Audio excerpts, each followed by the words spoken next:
morning, 7th class. Beta, this is your chapter number 13 of science book. That is motion and time. यानी motion और time, किसी का चलना, किसी का motion होना, move करना और समय.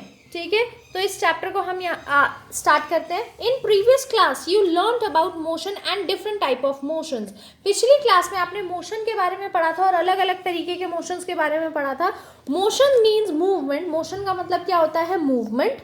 Motion occur naturally and we do not give much thought to movement from one place to another. Motion जो है वो नेचुरली होता है और हम ज़्यादा सोचते नहीं हैं जब मूवमेंट होती है किसी भी चीज़ की या हमारी एक प्लेस से दूसरी प्लेस तक. Rest and motion. ठीक है, अब हम पढ़ेंगे rest and motion. We see things at rest in motion and in motion. हम कई सारी चीज़ें देखते हैं जो रेस्ट पे हैं यानी जो रुकी हुई हैं, और कई सारी ऐसी चीज़ें देखते हैं जो मोशन में है यानी मूव कर रही हैं. The house and the tree around us do not change their position with time. जो हमारे घर के आसपास घर हैं या फिर आपके आसपास जो ट्री हैं वो कभी भी समय के साथ अपनी डायरेक्शन या अपनी जगह जो है वो चेंज नहीं करते. They remain at the same place. वो हमेशा एक ही जगह पर खड़े रहेंगे. The houses and the trees are called at rest. तो इनको कहा जाएगा कि वो रेस्ट पर हैं, एट रेस्ट हैं यानी रुके हुए हैं. Animals move from one place to another. और एनिमल्स जो है वो एक प्लेस से दूसरी प्लेस तक आराम से मूव करते हैं और बार बार मूव करते रहते हैं. While moving they are called in motion. और जब वो मूव कर रहे होते हैं तो हम क्या कहेंगे कि वो मोशन में है. They change their position with time. और टाइम के साथ वो अपनी पोजिशन चेंज कर लेते हैं. They may sit from a while under the tree or in their shade. कभी कभार वो क्या करते हैं, ट्री के नीचे बैठ जाते हैं, ट्री की शेड में बैठ जाते हैं. They are at rest for the time. और उस टाइम पे वो रेस्ट पर होते हैं. पीपल में सिट और move from one place to another. People भी ऐसे ही होते हैं, वो बैठ भी सकते हैं और मूव भी कर सकते हैं एक प्लेस से दूसरी जगह. So the same object may be at the rest at motion movement and in motion at some other movement. यानी एक ही चीज एक मूवमेंट में तो वो बैठी हुई है और दूसरी मूवमेंट में वो मोशन में भी हो सकती है. ऐसा जरूरी नहीं है कुछ चीज रेस्ट पे है तो वो हमेशा ही रेस्ट पे रहेगी और कोई मोशन में है तो वो हमेशा ही मोशन में रहेगा.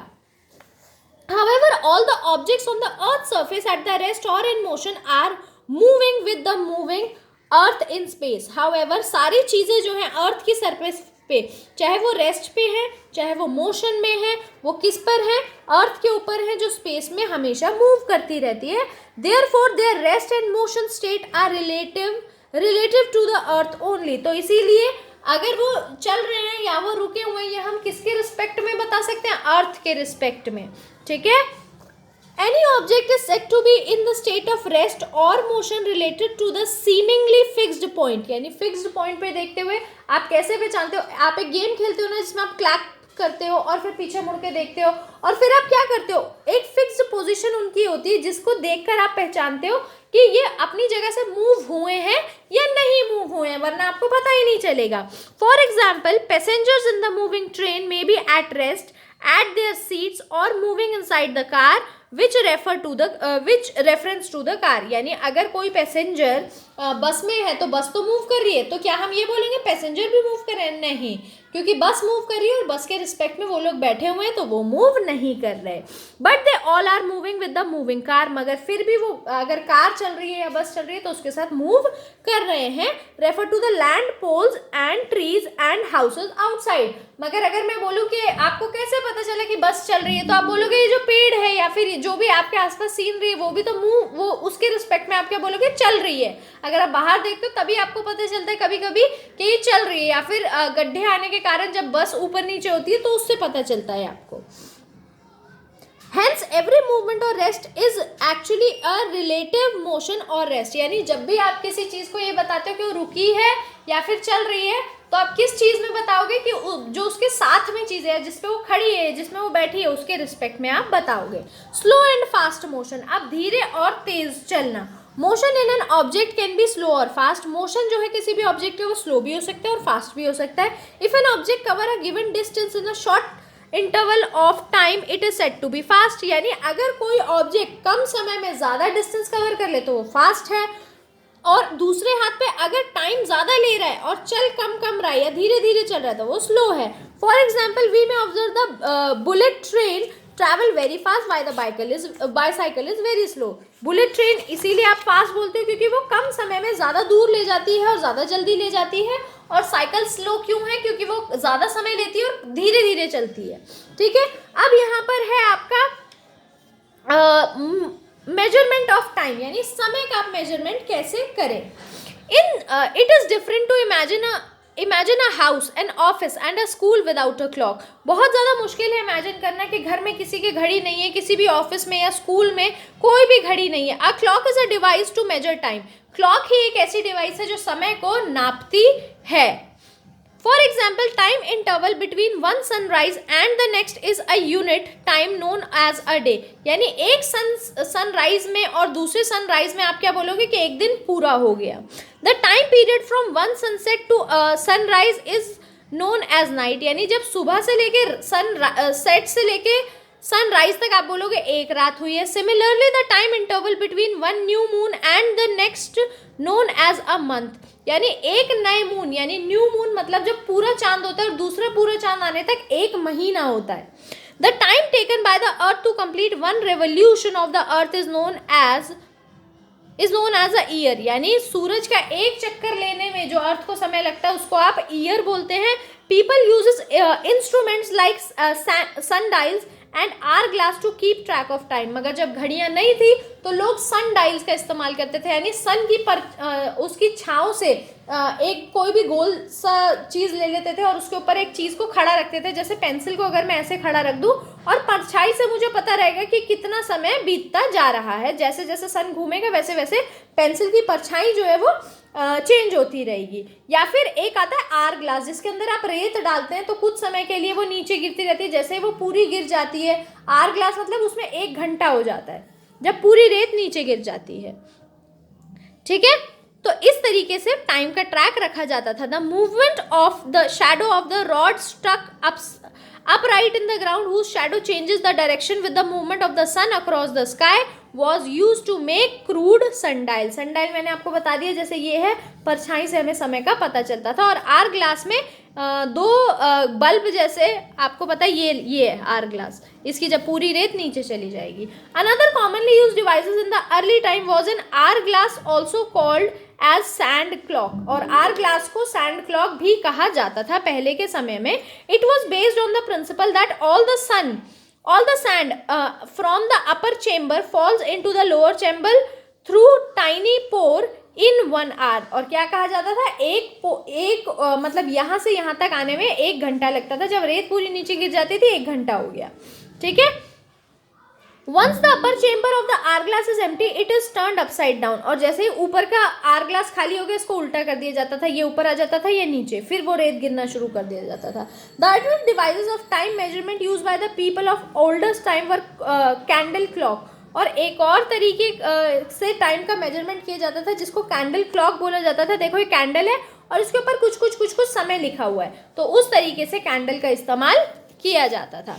ठीक है, कि अगर इतनी पिघल गई तो इतना टाइम हो गया। अब आते हैं स्पीड पर। अभी हम टाइम के बारे में बेटा पढ़ चुके हैं, अब हम पढ़ेंगे स्पीड के बारे में। ठीक है, the distance travelled by an object in a unit time is called speed. यानी किसी भी ऑब्जेक्ट का डिस्टेंस को ट्रैवल करना कुछ समय में उसकी स्पीड कहा जाता है, कि कितने टाइम में वो कितना डिस्टेंस कवर करता है, उसी से हमारा स्पीड निकलता है। The standard unit of the distance measured a metre and that is the time in second. और डिस्टेंस किस में हम नापते हैं, यानी स्टैंडर्ड यूनिट डिस्टेंस की है मीटर और टाइम की है सेकेंड। तो ऐसा यूनिट जो स्पीड की है वो क्या है, मीटर अपॉन टाइम, क्योंकि डिस्टेंस और टाइम से ही हमारा स्पीड बनता है। तो डिस्टेंस मीटर में और ये सेकंड में, तो मीटर बाय सेकंड इसका यूनिट है स्पीड का। ठीक है, सम स्पीड में भी expressed in units like kilometre per hour, metre per minute, metre per hour. और कुछ स्पीड्स को हम ऐसे भी नापते हैं, kilometre per hour, metre per minute या मीटर पर आवर। ठीक है, तो जो भी यूनिट्स में डिस्टेंस और टाइम होगा वही स्पीड में होगा। The speed of an object is defined as the distance covered by an body in a unit time. और स्पीड को क्या कहा जाता है कि एक यूनिट टाइम में यानी कुछ समय में उसने कितना डिस्टेंस कवर किया है वो उसकी स्पीड निकालने में मदद करता है।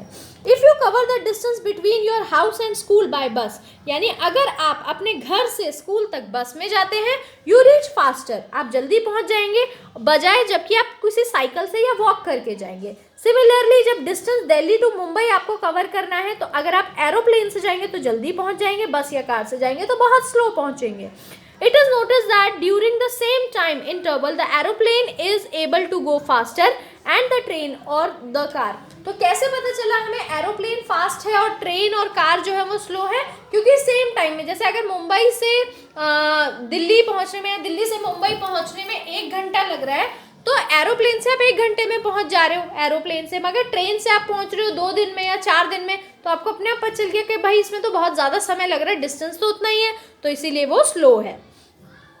If the object travel for the time at speed it cover the distance, यानी डिस्टेंस का फॉर्मूला ये है बेटा, टाइम का ये है और स्पीड का है ये आपको तीनों फॉर्मूले यहाँ पर दिए हुए हैं जो आपने मैथ्स में भी किए होंगे। अब आते हैं एवरेज स्पीड। अब एवरेज स्पीड कैसे निकालते हैं? इफ अ बस moving with a speed of 60 kilometre per our, यानी एक बस की स्पीड 60 किलोमीटर पर आवर है, यानी 1 घंटे में 60 किलोमीटर चलती है, it means that it cover a distance of 60 kilometre in 1 hour. However a bus seldom moves with a standard speed for 1 hour।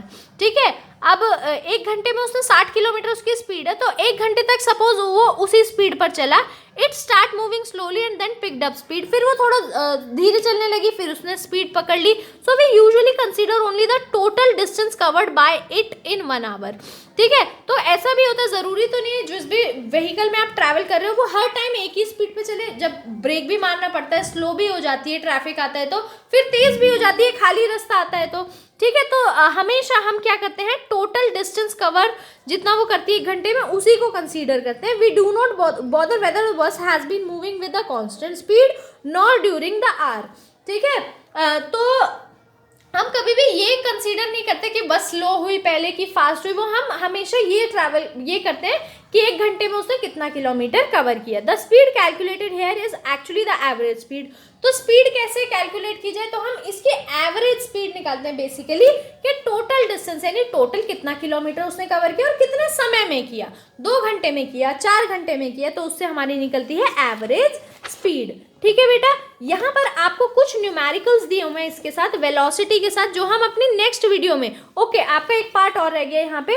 N object moving along a straight line with a constant speed is said to be uniform motion, यानी कोई भी object जब एक straight line में move कर रहा है constant speed के साथ, यानी स्पीड कांस्टेंट है, कांस्टेंट मतलब एक जैसी है, तो उसको बोलते हैं uniform motion. In this case the average speed is same as the actual speed। अब इस केस में एवरेज स्पीड और एक्चुअल स्पीड सेम होगी क्योंकि उनकी जो स्पीड है वो कांस्टेंट ही है। अगर 60 किलोमीटर है तो हर जगह 60 ही था, ना वो रुका, ना वो कहीं पर उसकी बस स्लो हुई ना तेज हुई, हमेशा 60 किलोमीटर। और अगर कोई ऑब्जेक्ट स्ट्रेट लाइन में तो चल रहा है मगर बार बार चेंज हो रहा है उसका, कभी वो धीरे हो रहा है कभी वो तेज हो रहा है, तो उसको बोलते हैं नॉन यूनिफॉर्म स्पीड। ठीक है बेटा, अब हम वेलोसिटी का अपनी नेक्स्ट वीडियो में जो है वो कवर करेंगे।